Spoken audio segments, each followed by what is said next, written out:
Olá a todos, essa videoaula aqui vai substituir a nossa aula síncrona do dia 12 de 10 de 2024, devido ao feriado nacional. E hoje, nessa aula, nós vamos começar a falar sobre noções topológicas na reta real. Mas para isso, vamos fazer uma revisão, para compreender onde que nós estamos nessas topologias da reta. Então, nesse sentido, nós começamos a falar sobre o conjunto dos números naturais, conjunto dos números naturais que é o 1, o 2, o 3 e assim por diante. E esse conjunto, ele veio para a construção matemática, que nos dá sobre a questão de contagem, sobre contagem. Ok? Então, a ideia da construção dos números naturais emerge sobre essa noção, de contagem. Depois temos os números inteiros. Então, os números inteiros já trata, da noção de orientação. E assim por diante, Então, aqui nós estamos trabalhando a noção de orientação.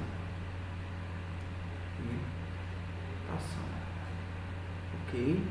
Então, se observar, nos naturais não tem um zero, aqui já tem um zero, porque esse zero ele vai nos dar um significado de mudança de orientação.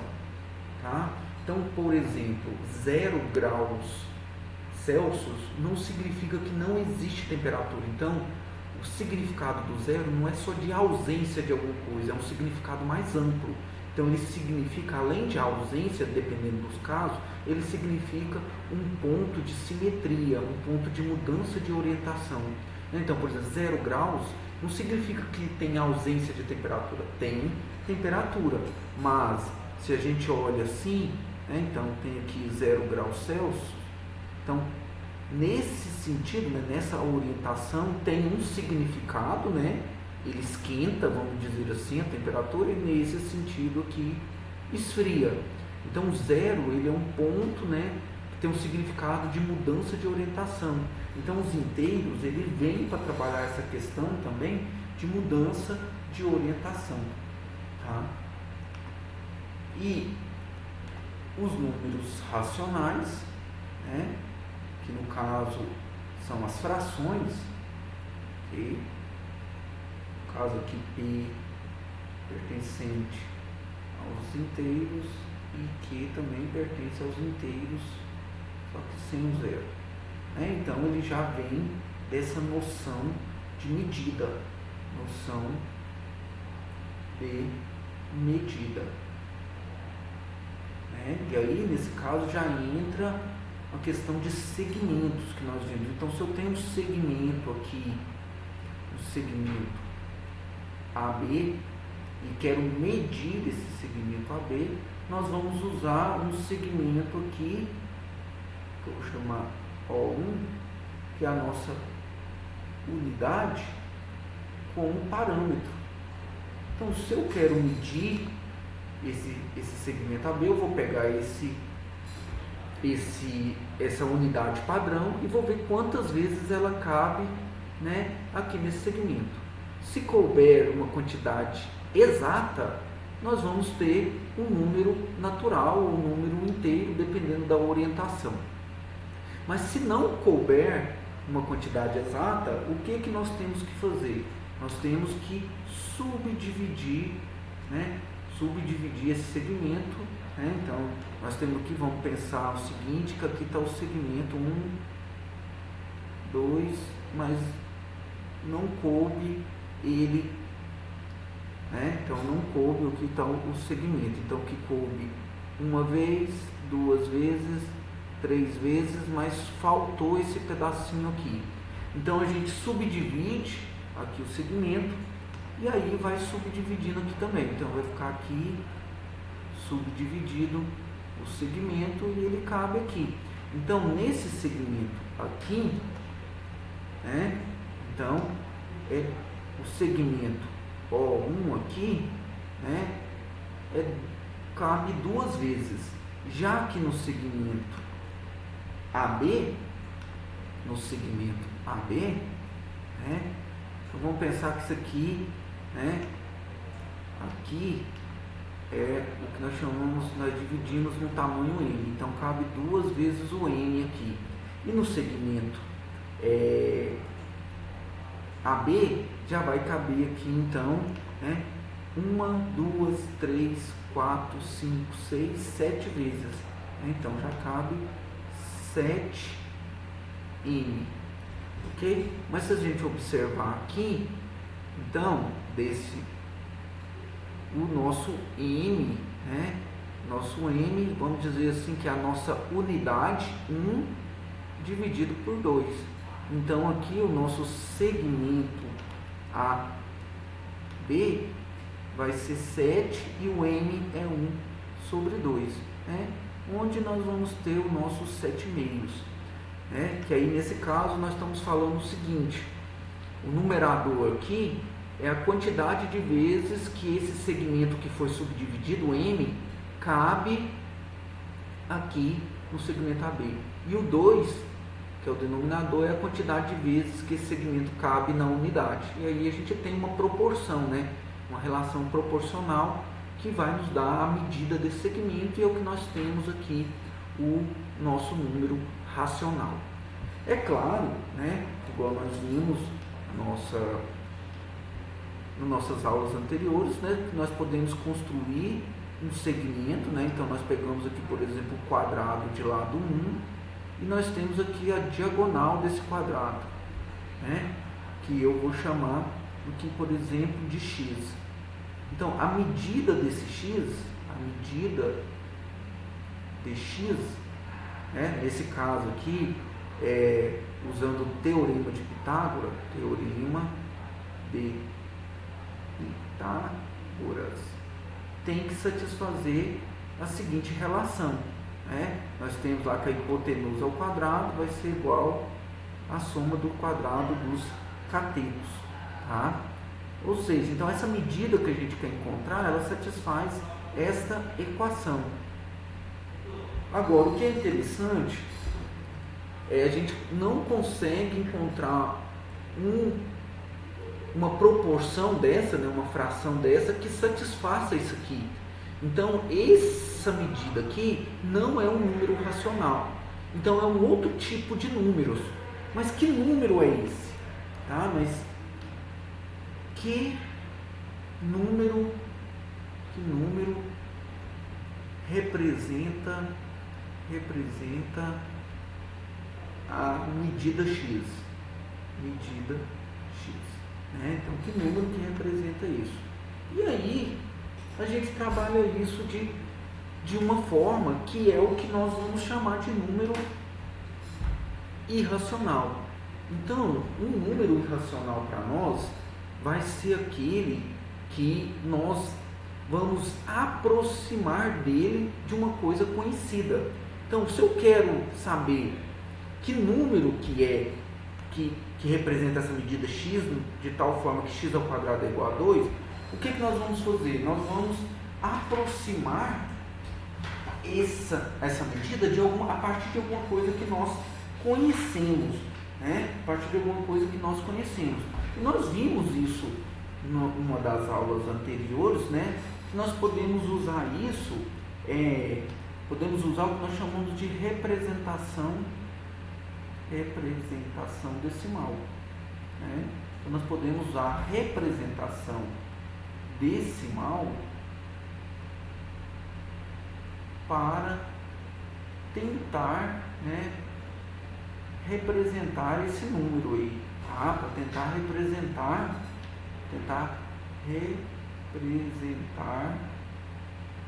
x, ok? Mas aí o que nós fazemos, né? Então nós vimos que, por exemplo, nós construímos esse número de uma certa forma, né? Então eu quero um x, que tal x ao quadrado seja igual a 2. Então o que nós fazemos? Nós pegamos, né, um a 0, que é o maior natural, tal que, por exemplo, a0 ao quadrado seja menor ou igual que 2. Nesse caso, nós sabemos que a0 é 1, é o maior natural que isso, porque nós vamos aproximar por baixo, que vamos dizer assim, tá? E aí, o que nós fazemos agora? Porque aqui, como nós vimos, essa representação decimal, ela é dada por um número assim, deixa eu escrever aqui melhor ele, né? Então essa representação decimal nossa aqui é dado, por exemplo, assim, A0, A1, A2, A3 e assim por diante, né? Onde o A0 é um número natural e o A1, A2, A3 são dígitos, né, de 0 até 9. Aí o que nós fazemos então? Nós fazemos o que? Nós pegamos, né? Nós pegamos então o A0 igual esse A0 maiúsculo e chamamos, né, no caso,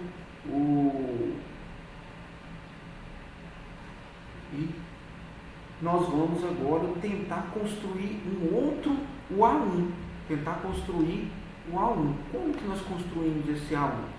Então, nós construímos um A1 de certa forma. Nós vamos pegar um A1 maiúsculo, sendo o maior dígito, né, tal que isso aqui aconteça, tal que a gente faz assim, né, o A0 mais A1 sobre 10, que é uma fração que nós conhecemos, aí nós conhecemos a fração, e isso aqui seja menor ou igual que 2. Então, nesse caso aqui, nós vamos encontrar que esse A1 vai ser 4, pois, deixa eu apagar aqui, pois nós vamos ter assim, ó, que 1,4 ao quadrado é menor que 2, mas se a gente já pega o 5, ele fica maior do que 2, tá? E aí nós já vamos pegar quem vai ser o nosso A1. Então, o nosso A1 vai ser A0 mais A1 sobre 10, tá? Nesse caso aqui, então, nós vamos ter que o nosso dígito, né? O nosso A1 vai ser 1,4. E aí, nós vamos... Agora, na verdade, isso aqui, pessoal, depois eu vou falar melhor. Então, o nosso A1 é isso aqui. E aí, o que nós vamos pegar agora? Seja o A2... o maior dígito,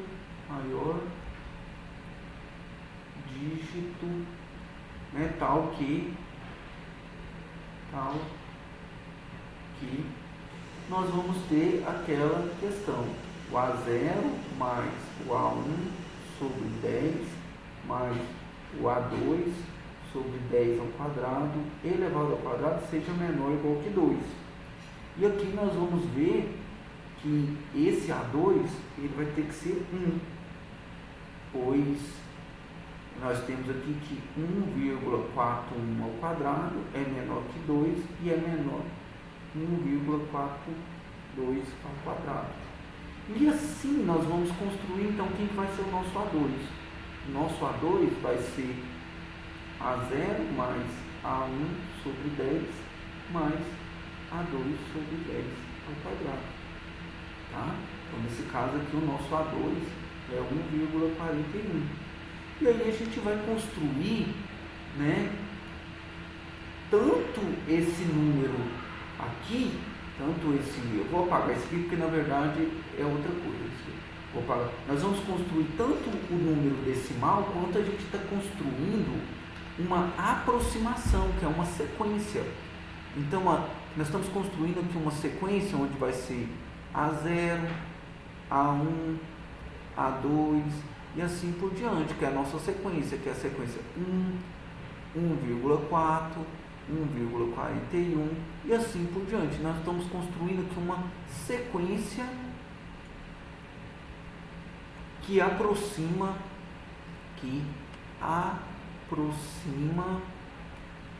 de raiz de 2, que nós já sabemos que é raiz de 2, ok? Então, o que nós estamos vendo aqui? Nós estamos vendo o seguinte, que esses números,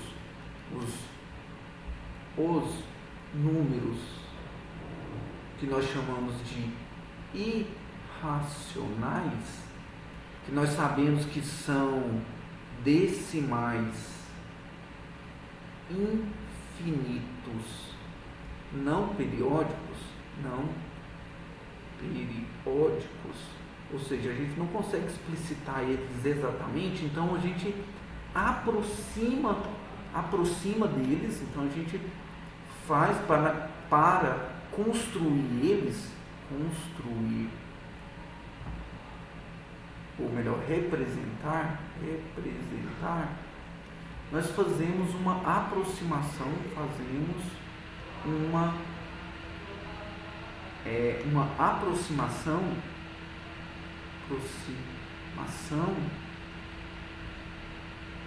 a partir de racionais, a partir de números racionais. Então, no caso aqui, o raiz de 2, que é um número irracional, ele é uma aproximação desse número aqui, 1 mais 4 sobre 10, mais 1 sobre 10 ao quadrado, mais 4 sobre 10 ao cubo, mais, eu acho que o número então acho que é 1,41, né, 42, nós temos 2 sobre 10 a quarta, né? Então ele é essa aproximação, ou pode ser uma aproximação de uma sequência, ou melhor, né, uma aproximação de uma sequência,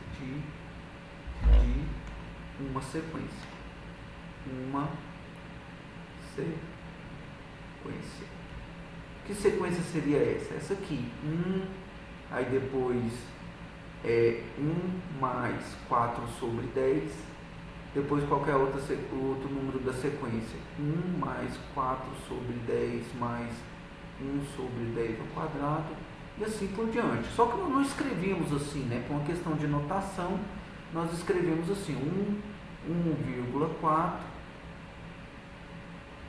1,41, 1,414 e assim por diante, que é a mesma coisa, só que uma está bem explícito, né, as frações, e no outro está em representação decimal. Então aqui a gente observa que um número irracional, a gente não consegue expressar ele, né, como um racional, como um inteiro, como um natural, mas a gente aproxima dele através de números racionais. Então essa aproximação dele é uma construção, uma aproximação de uma sequência, tá? É uma aproximação de uma sequência. E aí nós vimos também que isso pode ser representado a gente podemos ver isto de uma outra forma,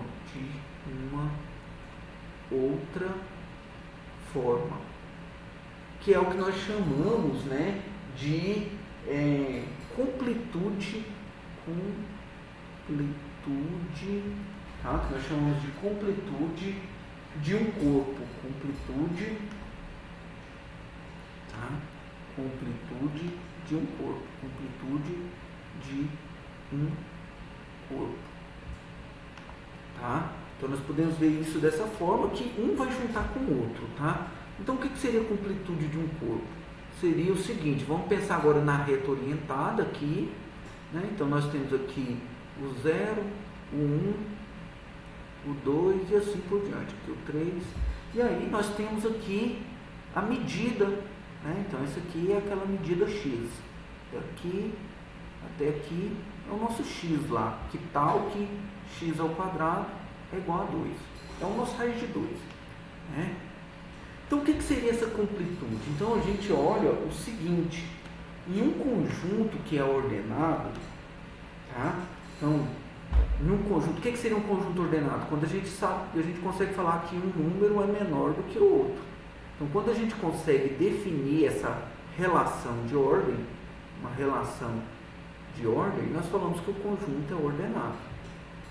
E aí o que acontece? Quando um conjunto é ordenado, nós podemos definir o que nós chamamos de máximo e mínimo. Máximo e mínimo. E ou, né? E ou. Mínimo. Né? Então, o que é? Por exemplo, eu tenho um conjunto A, né? Então, por exemplo, o que seria isso? Eu tenho um conjunto A, em um corpo ordenado, né? Tem uma relação de ordem. Se existir um elemento mzinho pertencente a tal que x é menor ou igual que m, tá? Para todo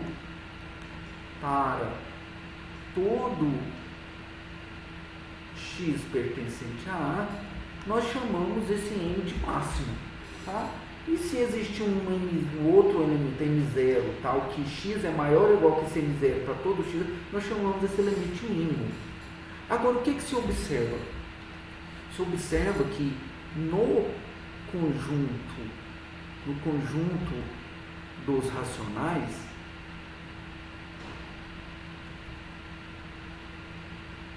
nós não podemos afirmar no conjunto, não podemos afirmar, então nós não podemos afirmar que todo conjunto tem máximo ou mínimo. Todo subconjunto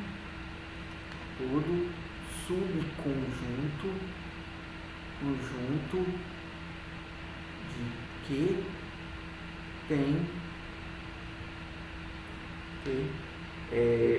máximo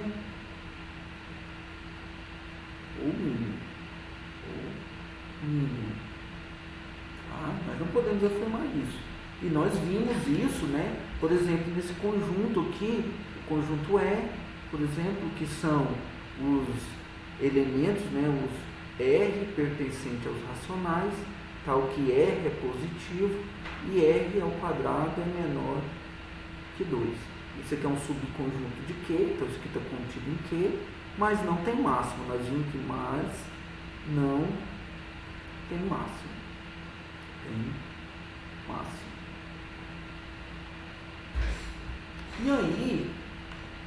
E aí nós observamos isso, que era o seguinte sentido. Então você pegava aqui o conjunto, né?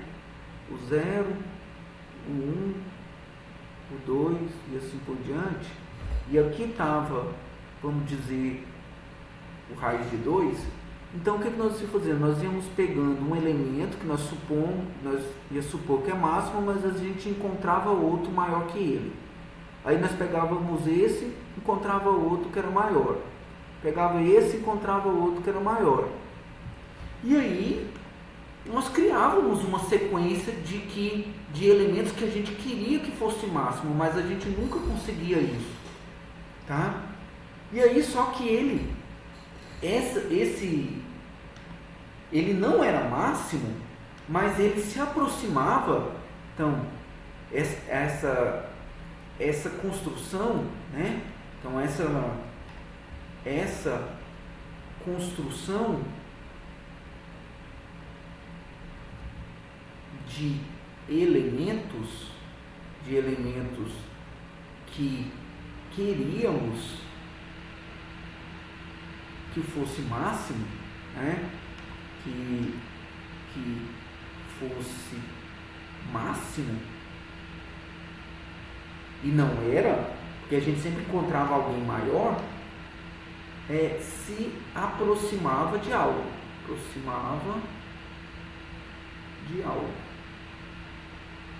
né? E aí a gente viu que, no caso, se aproximava de um elemento, né? Então ele aproximava de algo, de um alfa. Esse alfa aqui nós chamamos de supremo de E. Então ele aproximava de algo aqui, que nós chamamos de supremo.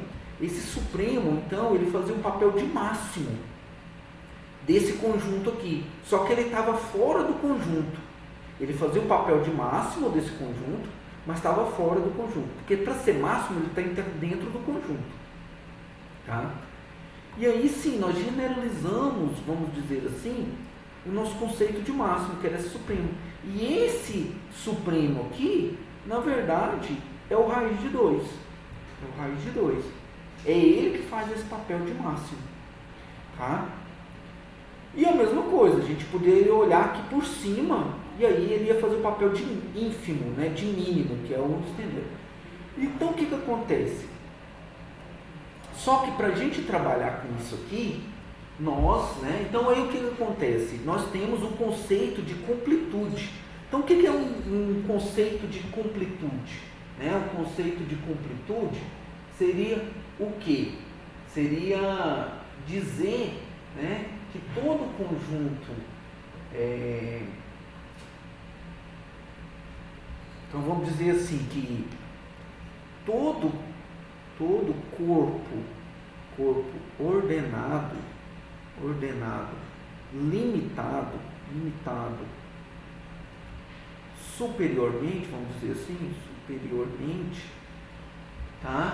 superiormente, admite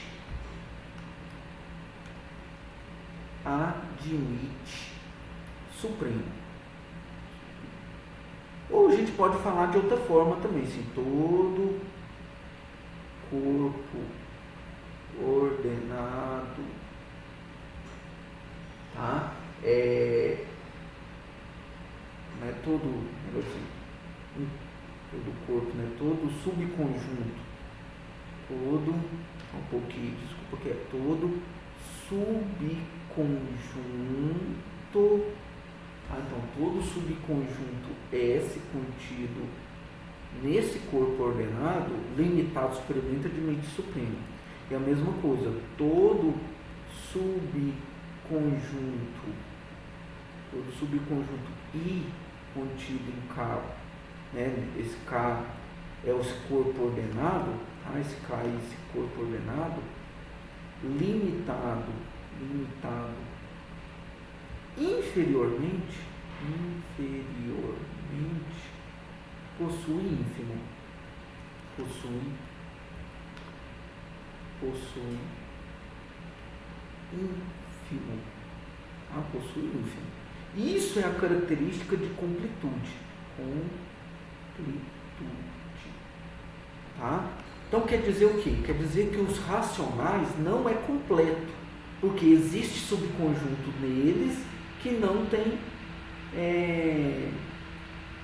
que o supremo não está dentro dele, tá? O supremo não está nele, tá? O supremo é um irracional, então não está nele. Então aí nós temos esse conceito, e aí nós temos então que os reais, que nada mais é do que os racionais, união com esses elementos que nós chamamos de irracionais, é completo. Por quê? Porque todo subconjunto que a gente pega dentro dele, limitado superiormente, vai ter supremo. Ou todo subconjunto que a gente pega dele, limitado inferiormente, vai ter ínfimo. Tá? Então nós vamos ter essa característica, que é o que diferencia os racionais, os reais, que é o que faz a diferença dos reais com os racionais. A única diferença que tem dos reais com os racionais é porque os reais é completo e os racionais não é. Ou seja, nos reais, como a gente uniu esses supremos e ínfimos, que são os irracionais, ele tem essa característica, porque qualquer subconjunto que eu pego aqui, limitado superiormente, tem supremo, ou limitado inferiormente tem ínfimo. Aqui não, aqui a gente pode ter conjunto limitado superiormente, que o supremo não está nele, está fora dele. Então essa é a característica. Só que observe aqui, nesse exemplo aqui, que a gente foi construindo, né, para chegar aqui no raiz de 2, né, que não tem máximo, nós usamos essa questão de ser maior ou igual, né, de máximo. Então, para a gente compreender essa questão aqui da completude e dos números reais, é necessário medir, né, medir, né, no caso aqui, distância, tá? Para a gente comparar, para a gente falar assim, ó, esse elemento aqui é maior do que esse anterior, mas também é menor, quando eu elevo ao quadrado é menor que 2, tá? Então, a gente precisa medir isso aqui por causa dessa relação de ordem aqui de menor, maior. Então, eu sei que esse elemento é maior do que o anterior, e quando eu elevo ao quadrado continua sendo menor que 2. Então, é necessário a gente aprender a medir, tá? E aí tem, né, o que nós falamos, né, de valor absoluto, tá? O que nós falamos de valor absoluto. Então, valor absoluto nada mais é do que a gente aprender a medir, né, matematicamente essas distâncias. Então, nós temos aí o que nós chamamos de valor absoluto. Valor absoluto.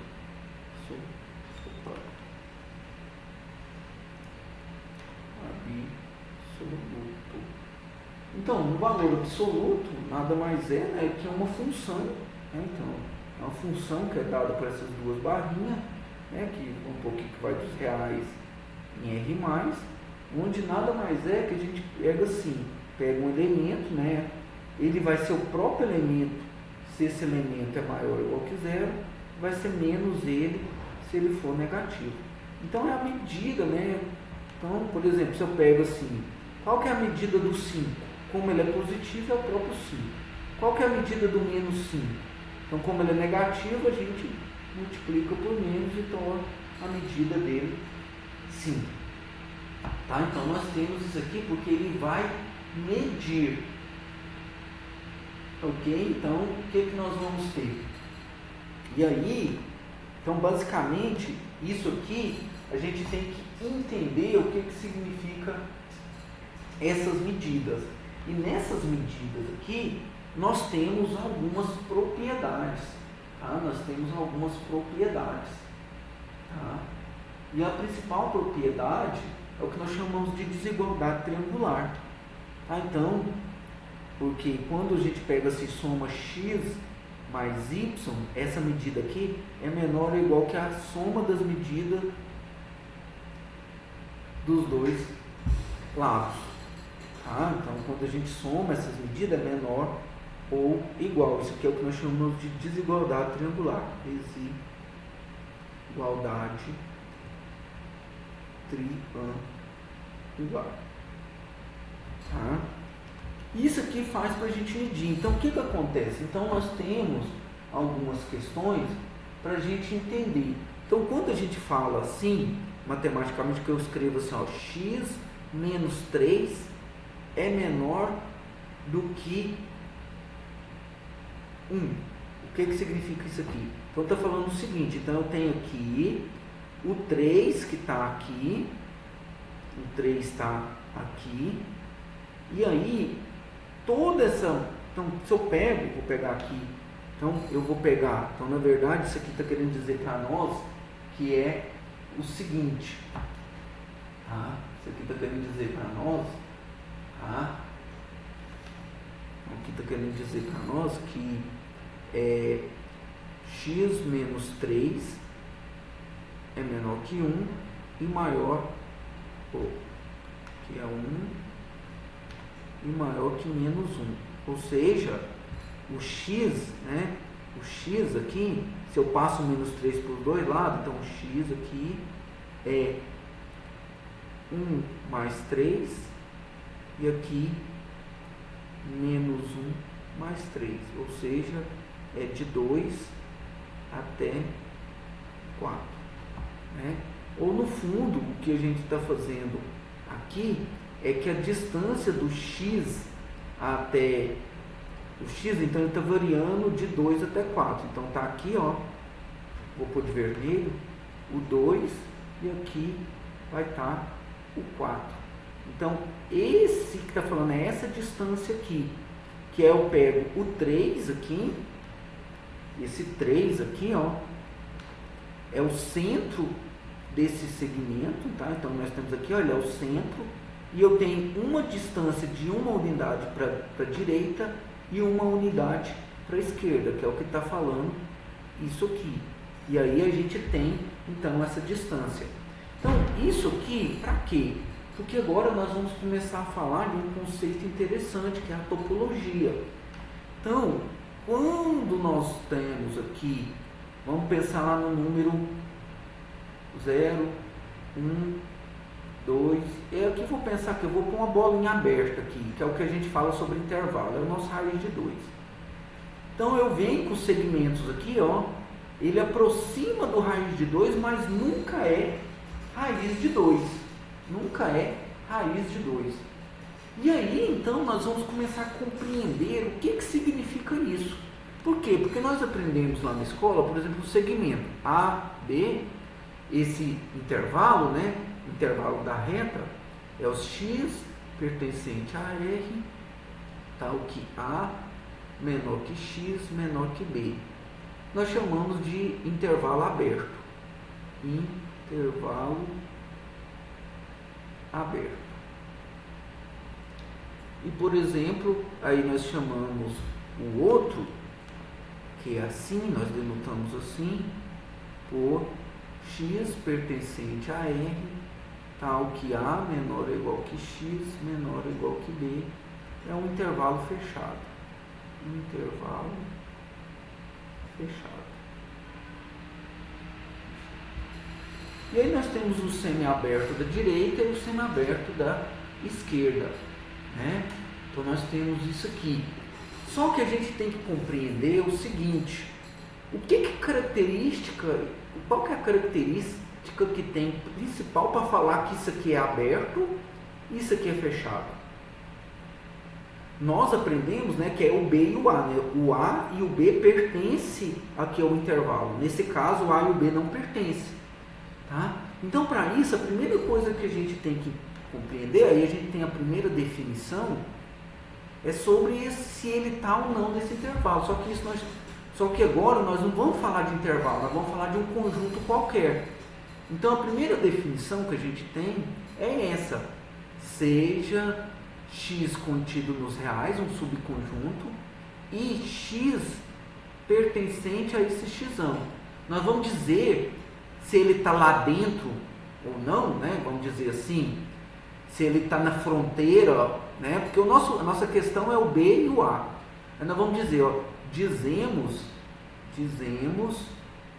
que esse xzinho, tá? Que esse xzinho é um ponto interior, tá? Um ponto interior de x, tá? Quando existe, tá, um intervalo, tá? Vai existir um intervalo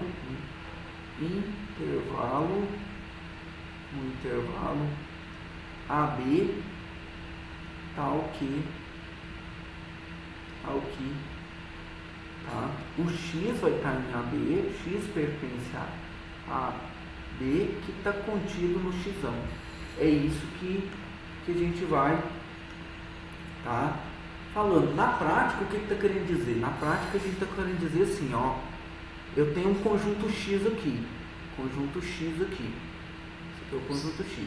Eu pego um xzinho aqui, eu vou dizer que ele é ponto interior se eu ando um pouquinho para cá, se eu pego assim, x menos y para cá, x mais y para cá, e ele está todo dentro de x, ou seja, esse x menos y, x mais y, está todo dentro de x. Isso vai caracterizar que isso aqui é um ponto interior. Então, por exemplo, se eu faço isso aqui, ó, vamos pensar um intervalo, só para a gente entender, intervalo aqui aberto no 1, fechado no 2. É o intervalo aqui, 1, 2. Aí a minha pergunta é, será que o 2 é um ponto interior? Ponto interior. Um ponto interior? Vamos ver que não, né? Porque se eu pego 2 aqui, se eu pego 2 menos y e 2 mais y, ele não está dentro do intervalo 1, 2.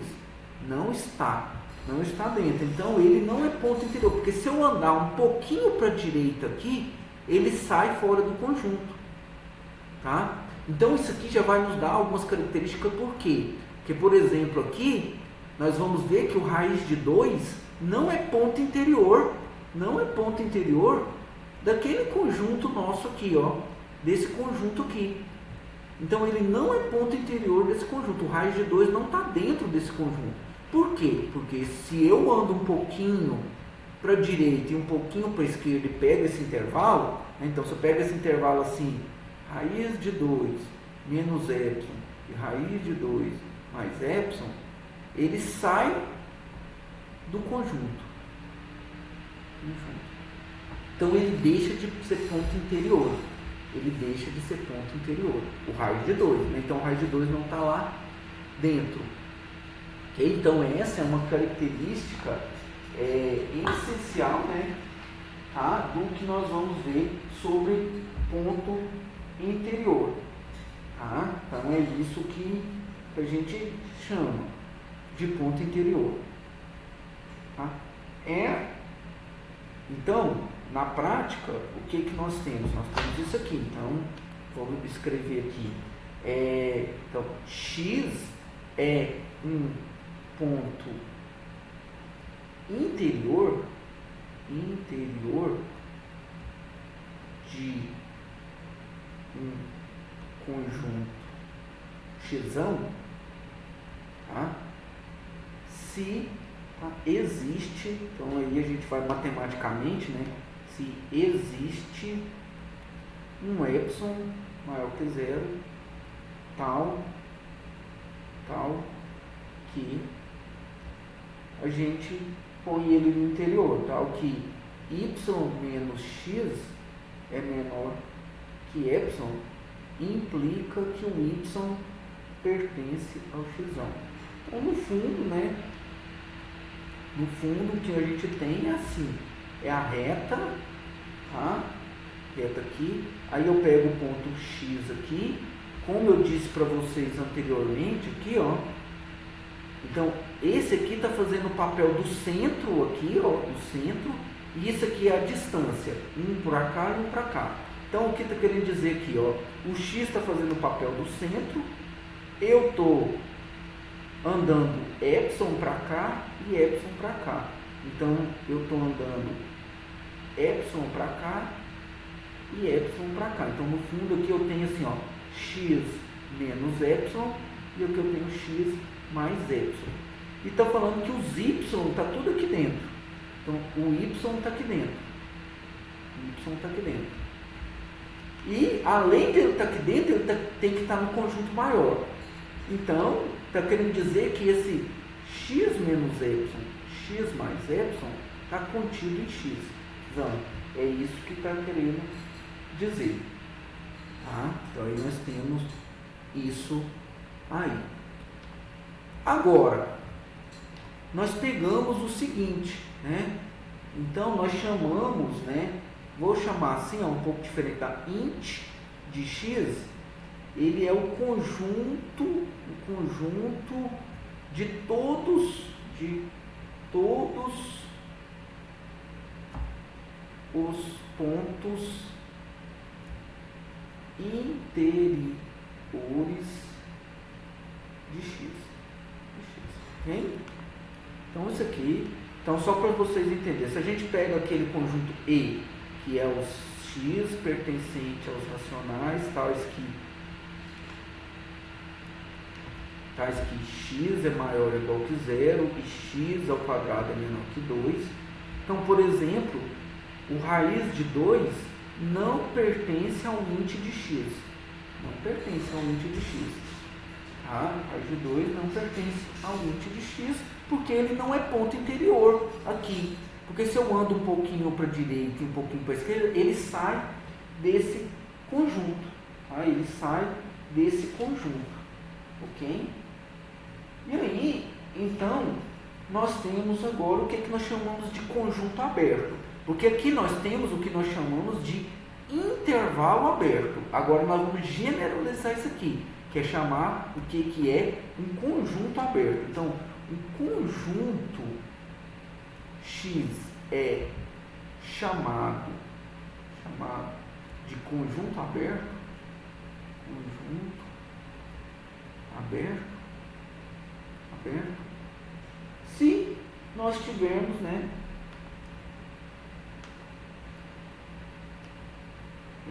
se o int de x é igual ao próprio conjunto. Então, se o int de x é o próprio conjunto, tá? Então nós temos isso aí, tá? Então aí vocês podem ver no material de vocês, né, que isso aqui é a definição 2 do lado do material, definição, tá, 2. Só que lá ele fala, né, que um conjunto A contido nos reais, né, um conjunto A contido nos reais, tá, é dito aberto se todos os seus pontos são pontos interiores. Então esse conjunto E que está contido nos reais aí, ele vai ser aberto, tá? Ele vai ser aberto nos reais, tá? Porque todo elemento aqui, tá? Então vamos lá. O conjunto E está contido nos reais, que é esse conjunto aqui, tá? Que é os x pertencente aos racionais, tal que x é maior ou igual que zero e x ao quadrado é menor que 2, ele é aberto. Opa, não, desculpa. Ele, né?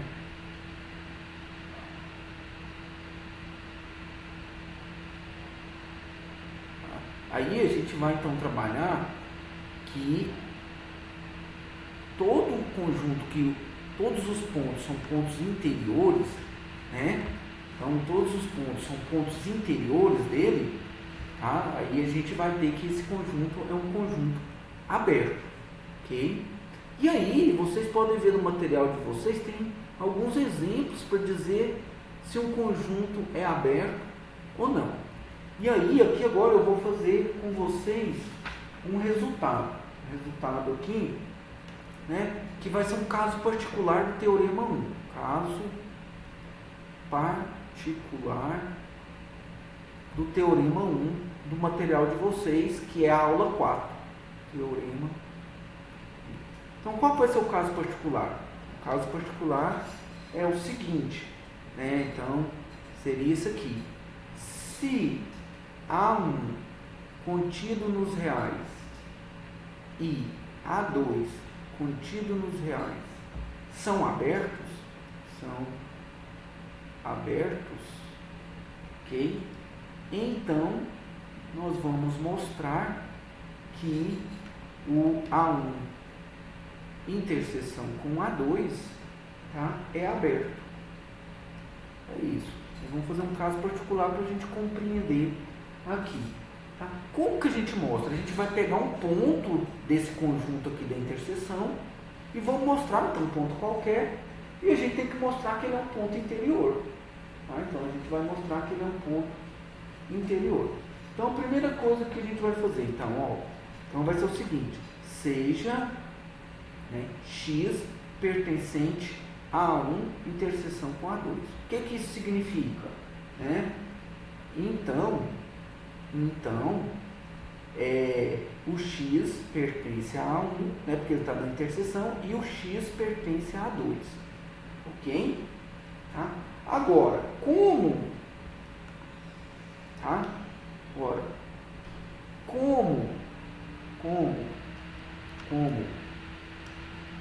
A1 e A2 são abertos, temos o que? O que nós temos? Nós temos que o x pertence ao interior de A1 e também que o x pertence ao interior de A2. E o que significa ele pertencer ao interior? Significa que ele está lá dentro, né? Então, significa o quê? Significa o seguinte. Então, isto significa que, que existe, então, que existe um ε1 e um ε2, tal que isso aqui acontece, tal que x menos ε1, x mais ε1 está contido em A1 e x menos ε2, x mais ε2 está todo lá dentro do A2. Então é isso que nós estamos fazendo. Então vamos fazer um desenho aqui só para tentar compreender um pouco. Vamos pensar o seguinte. Vamos pensar assim, na reta aqui só para... Mas isso aqui é um conjunto qualquer, viu, pessoal? Mas vamos fazer na reta para a gente compreender. Vamos pensar assim, que aqui está o A1 e vou pôr de vermelho o A2. Aqui está a interseção. Aqui de vermelho é o A2. Né? Então nós temos aqui, um x aqui. O x está bem aqui na interseção. Isso aqui é o x. Aí ele está falando o seguinte, que esse x aqui, eu ando nele um pouquinho para cá, então tem aqui, eu ando um pouquinho para cá, que é o ε1, e um pouquinho para cá, que é o ε1, né? Então eu vou um pouquinho em cima. Aqui eu tenho x menos ε1 e o x mais ε1. Está todo aí dentro, está dentro do A, está aqui dentro do A. E aqui embaixo eu ando também um pouquinho para cá e um pouquinho para cá. Então vai ser o meu x menos ε2, x mais ε2, está todo contido no A2. Agora o que acontece? Observe que esse ε2 aqui, ele pode ser grande, ele pode vir até aqui, eu posso aumentar ele para cá, que ele continua sendo dentro de A2. E o ε1 também. O que nós vamos fazer? Nós queremos mostrar que esse x está no interior da interseção, que esse ε aqui, ele tem que valer para os dois. Para ele valer para os dois, o que a gente faz? A gente pega o menor deles. Tá? Então, o que a gente vai fazer? Nós vamos pegar, né? Então, nós vamos fazer o seguinte. Seja um ε igual o mínimo entre ε1 e ε2. Daí, temos o quê? Nós temos o seguinte. Nós temos que o x menos ε, x mais ε, está contido em A1 e também em A2. Porque ele é o menor deles, né? X mais ε está contido em A2. Se ele está contido nos dois, isso aqui está contido na interseção. Está contido em A1, interseção com A2. Então, o que nós pegamos? Nós encontramos um ε, então, encontramos um ε tal que x menos ε, x mais ε está contido em A1 interseção com A2. Tá? Então o que está querendo dizer? Está querendo que o x pertence ao interior de A1 interseção com A2. Como esse x é qualquer, como nós pegamos aqui, ó, seja x na interseção qualquer, e esse x qualquer, ele também é do interior, então nós estamos mostrando que o interior de A1 interseção com A2 é igual a A1 interseção com A2. Logo, A1 interseção com A2 é aberto. É isso que nós estamos querendo. É isso que nós fizemos. Tá? E aí, o que é legal disso? Então, a partir disso aqui, vai ter o exercício, né, o trabalho, um trabalho que eu vou passar para vocês fazerem. Tá? Tá? Que é o trabalho. Que eu vou colocar lá na plataforma. Seja A1, A2 e A3, tá? Contidos nos reais, tá? Abertos, tá? É isso. Então, mostre, tá? Então eu vou pedir para vocês a mesmo raciocínio, mostre que A1 interseção com A2 interseção com A3 é aberto. Então vocês vão usar a ideia que está aqui, que eu fiz anteriormente, junto com a ideia que está no material de vocês aí do Teorema 1. Tá? Então aí vocês olhem e vocês vão fazer esse trabalho aqui. Tá? Agora, outro conceito que nós temos é de conjunto fechado. Então, outro conceito é o conceito. Então, outro conceito é o de conjunto fechado. Conjunto fechado. O que seria o conjunto fechado? O conjunto fechado nós temos que ir pelo mesmo raciocínio que nós fomos, né, na questão de ponta interior para definir o conjunto aberto. Só que aqui a gente vai definir o que nós chamamos de ponta aderente. Tá? Então, que é a definição 3. Definição 3. Que é o que seria o ponto aderente. Tá? Então, e aí faz-se uso do material anterior, que é de sequência. Tá? Então, nós dizemos, né? Dizemos que um ponto A é aderente a X, aderente ao conjunto X, né, contido nos reais, quando ele é limite, quando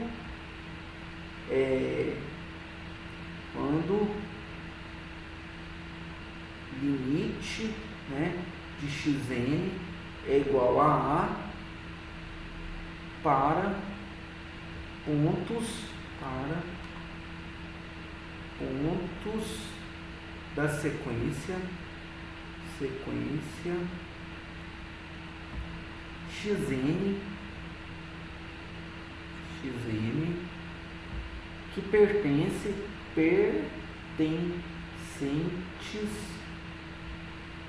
a x. Okay? Então isso aqui é interessante porque a gente vê que o raiz de 2 é um ponto aderente de E. Né? Então por quê? Porque nós vimos o seguinte, nós temos lá o conjunto E. Conjunto E, que é os x pertencentes aos racionais, tal que x é maior ou igual que 0 e x ao quadrado é menor que 2. A gente mostra que o raiz de 2 não é ponto interior, né? Porque ele nem pertence ao conjunto, a princípio, primeiro, né? Mas ele é um ponto aderente, apesar de ele estar fora, ele é um ponto aderente, porque a gente constrói uma sequência Que sequência é essa? Aquela que nós vimos, né? Que é aquela que nós construímos nas aulas anteriores. Hoje a gente pegou aquele n, né? Que a gente pega um número e soma 1 mais n, né? Onde aquele n é aquele número que a gente quer, né? Então a gente vai construindo, né? Então pode pegar essa sequência, né? Vamos pegar a sequência, por exemplo, aquela sequência, deixa eu apagar aqui. Qual sequência que seria essa xn nossa? Seria essa aqui, a x1, x2, x3 e assim por diante. Mas quem que seria ela? Seria aquela assim, a 1, aí 1,4, 1,41, 1,414 e assim por diante. Lembrando o que é uma sequência. Lembrando que uma sequência é uma função. Sequência é uma função dos naturais nos reais, onde a gente pega um n e leva em xn. Então, por exemplo, o que é a imagem do 1? A imagem do 1 é o x1. Nesse caso é o 1 ali nosso. Quem é a imagem do 2? É o x2, que nesse caso é 1,4. Aqui é como se estivesse fazendo aquele papel do A1, aqui o papel do A2, que nós vimos aqui anteriormente no início da aula. O x3 é a imagem do 3, que é 1,41, que faz o papel do A3, é a nossa sequência. Essa sequência aqui, ela se aproxima, né, ela aproxima de raiz de 2. E essa sequência aqui, toda essa sequência pertence a E. E ela, o limite dela é esse número aí, alfa, que nós chamamos de raiz de 2. Então, o raiz de 2 é um ponto aderente desse conjunto E aí. Tá? Então, a sequência no conjunto que a gente constrói e ele converge para um ponto, esse ponto ele é chamado ponto aderente do conjunto. Tá? Então, ele é chamado ponto aderente do conjunto.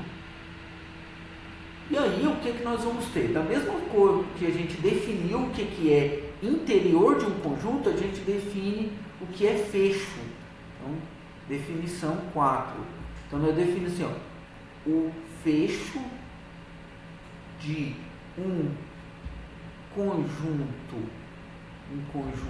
X contido nos reais, tá?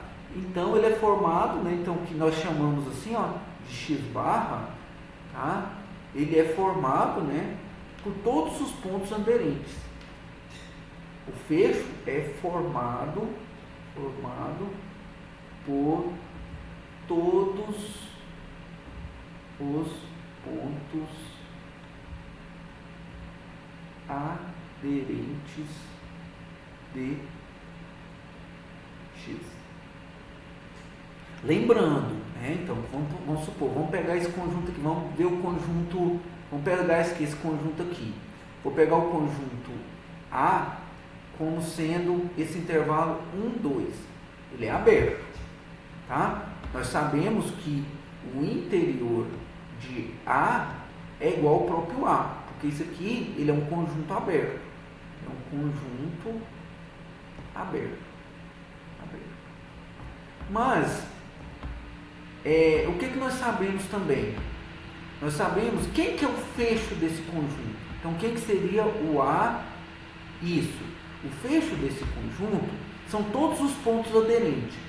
Então, uma coisa que tem que entender que todos os pontos interiores são pontos aderentes. Por quê? Porque a gente pode... Vamos pensar aqui, por exemplo, nesse aqui, ó, no 3 meios, que é 1,5, que pertence a A. O 1,5, ele é um ponto interior aqui dentro, mas ele também é um ponto aderente a A. Por quê? Porque nós podemos pegar a sequência, essa sequência aqui, formado pela que nós chamamos de sequência constante. 1,5, 1,5, 1,5 e assim por diante. E ele aproxima do 1,5. Então, todo ponto interior, ele vai ser um ponto aderente. porque basta a gente pegar a sequência constante. E aí ele vira um ponto aderente. Só que aí a gente vai observar que o fecho ele é maior do que esse conjunto aqui.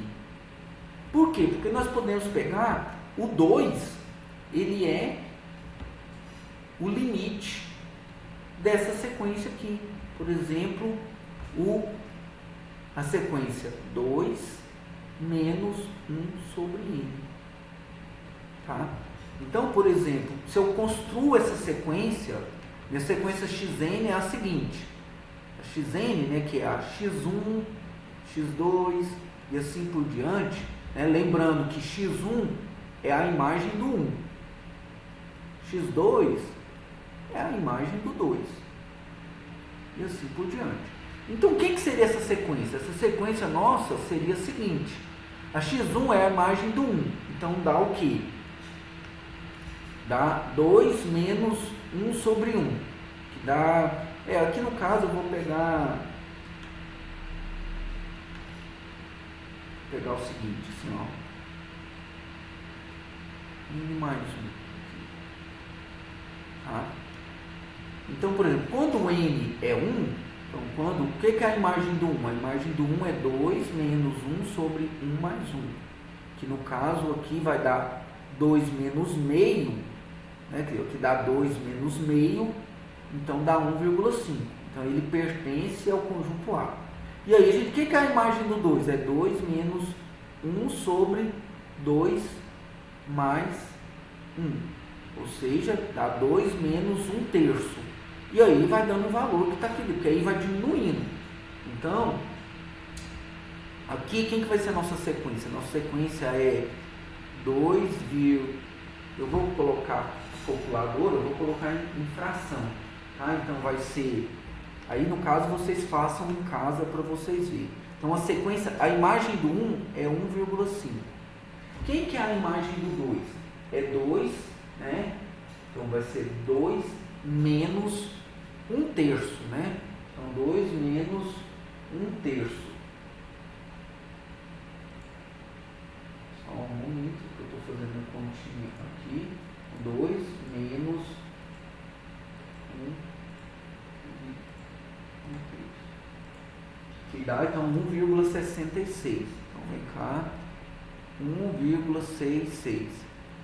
Aí agora a próxima, o x3 é 1, então o x3 nosso aqui, tá? Então o x3 nosso seria o x de 3, a imagem do 3, x de 3 é 2 menos 1 sobre 3 mais 1, que é 1/4.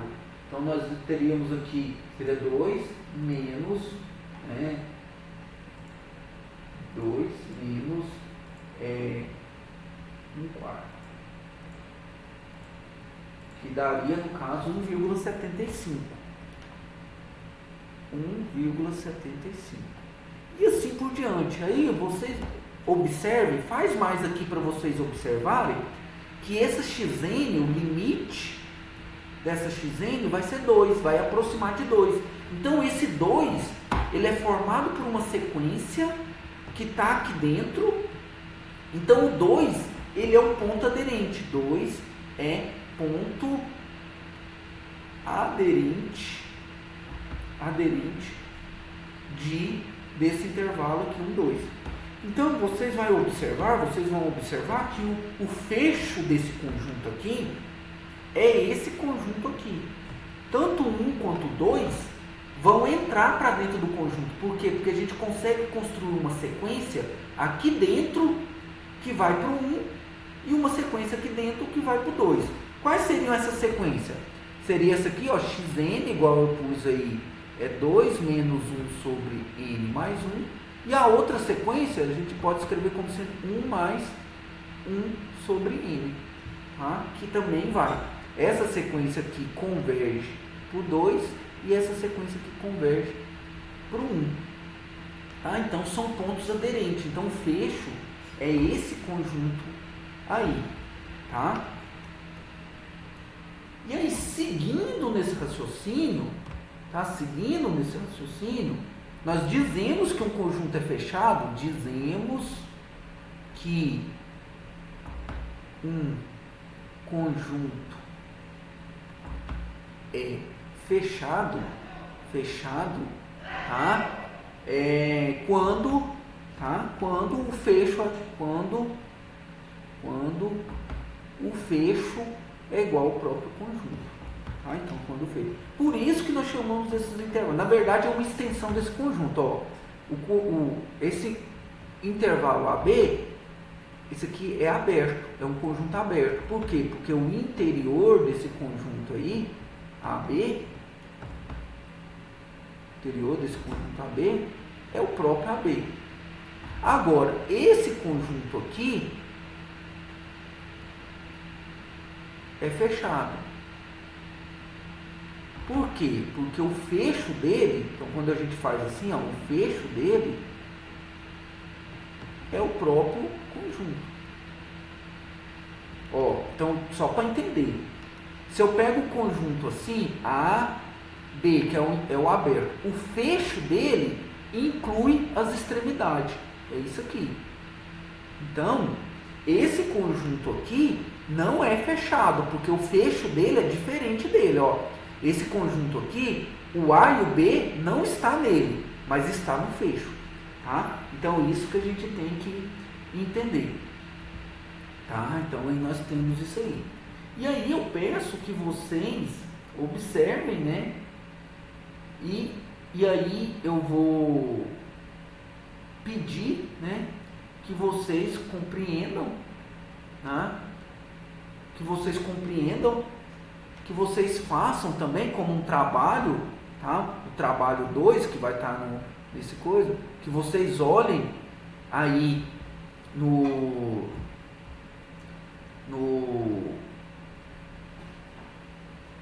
né? Na verdade, eu vou fazer um caso particular aqui, e aí vocês fazem o caso geral. Tá? Mas aí nós temos que entender,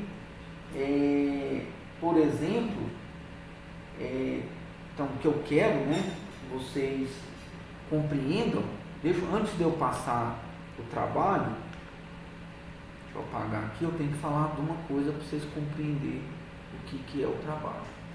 Então, antes do trabalho, nós temos um resultado aqui que a gente tem que compreender. Tá?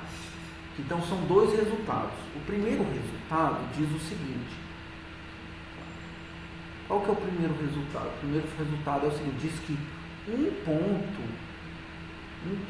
A é aderente. No lugar da gente trabalhar com sequência, a gente trabalha assim, aderente ao conjunto, tá? Então, ao conjunto X, aderente ao conjunto X, se para toda vizinhança, toda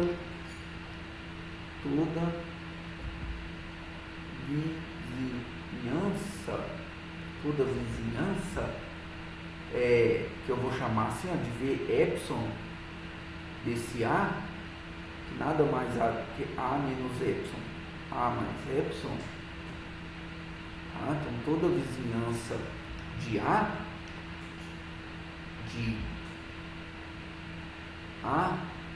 houver algum ponto de X, tá?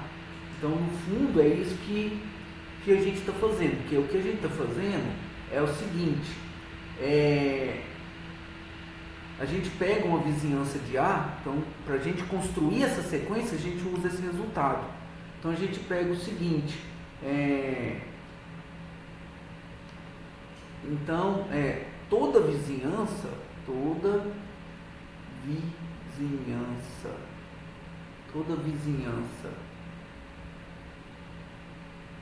de A, tá? A gente pega um ponto, né? Não toda vizinhança, uma vizinhança específica, né? Então, para construir, deixa eu colocar aqui, para construir a sequência,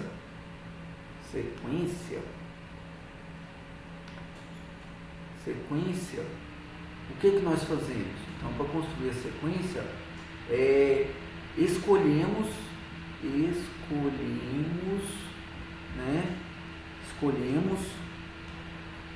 um ponto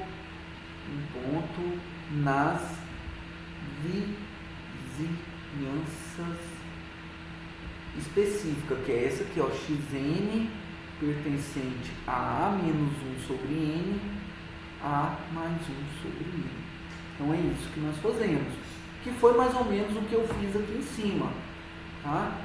Só que aqui eu queria que o primeiro elemento também estivesse dentro do conjunto. Então eu pego, só que você pode fazer assim, escolhe um ponto em 2 menos 1 sobre n e 2 mais 1 sobre n. E assim por diante você vai construindo toda essa sequência. Por quê? Porque se você consegue isso, você está construindo. Então, se para toda vizinhança tem um ponto, então quando eu pego n igual a 1, eu pego a menos 1, a mais 1, eu escolho um ponto.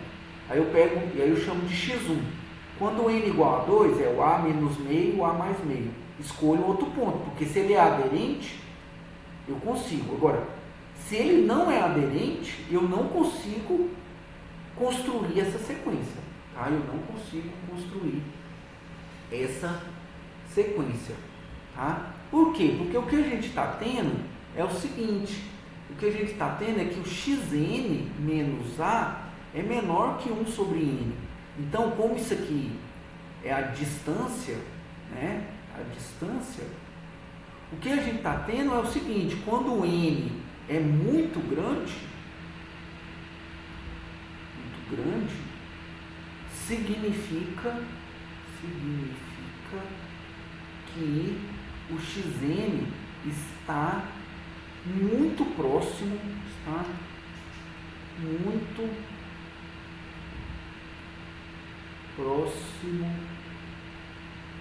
de A. Para compreender isso, vai pegando, ó, o x1 é 1, o x2 já dá meio, o x3 1 terço, ou seja, esse aqui tá diminuindo, vai ser 1 terço, 1 quarto, 1 quinto, vai diminuindo, ou seja, ele está espremendo os xn aqui bem próximo de A, tá? Então ele está espremendo isso bem próximo de A. E aí o que é o trabalho que eu quero que vocês façam?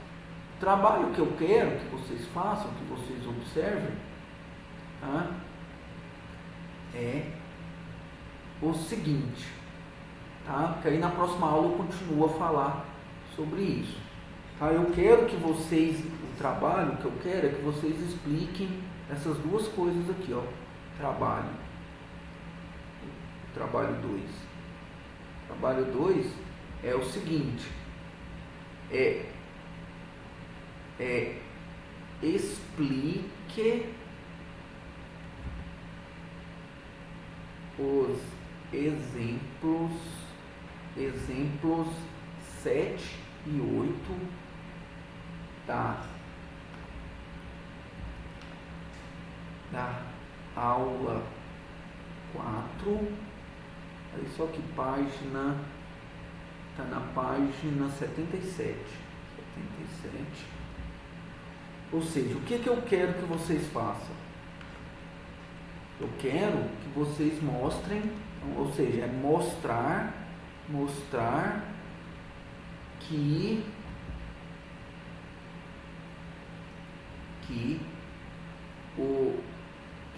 x igual a b, mostra que se x é AB, então o fecho é o conjunto chave. E outra coisa é, e a outra coisa que eu quero que vocês mostrem é mostre que o ínfimo de um conjunto X, não, vou pôr aqui para não confundir com esse X de cima aqui, tá? Então eu quero, esse é um caso, o outro caso é seja x contido nos reais limitado, tá? X contido nos reais, um subconjunto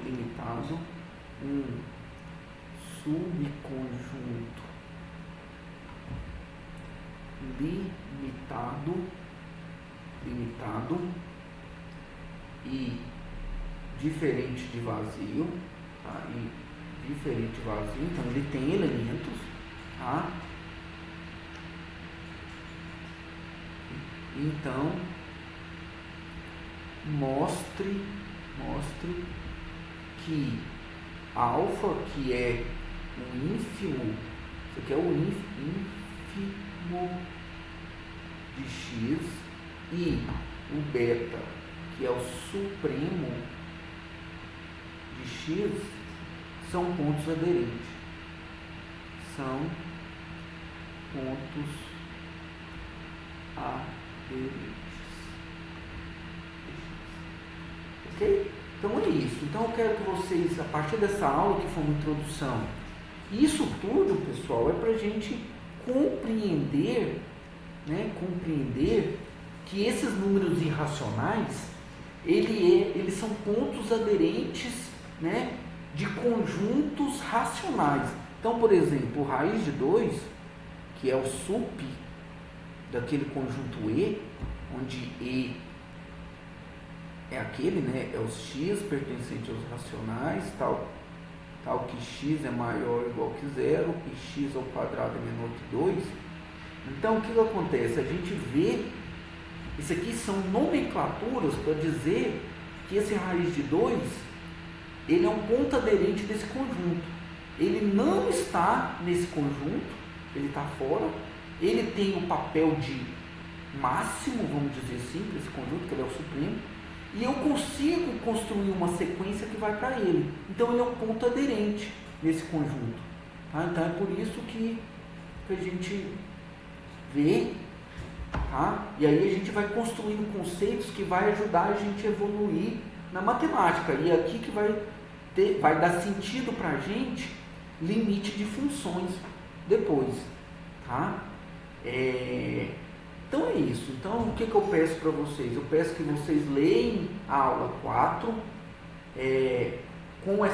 junto com os vídeos que já tem na plataforma, junto com essa videoaula, e façam esses 2 trabalhos que eu coloquei, que eu também já vou colocar lá na plataforma, e estudem durante a semana, que na próxima semana a gente vai continuar fazendo isso. E não se preocupe com a avaliação. Tá? A avaliação vai ser baseada nesses trabalhos que vocês estão fazendo toda semana. Tudo bem? Então é isso. Muito obrigado aí e até a próxima aula nossa.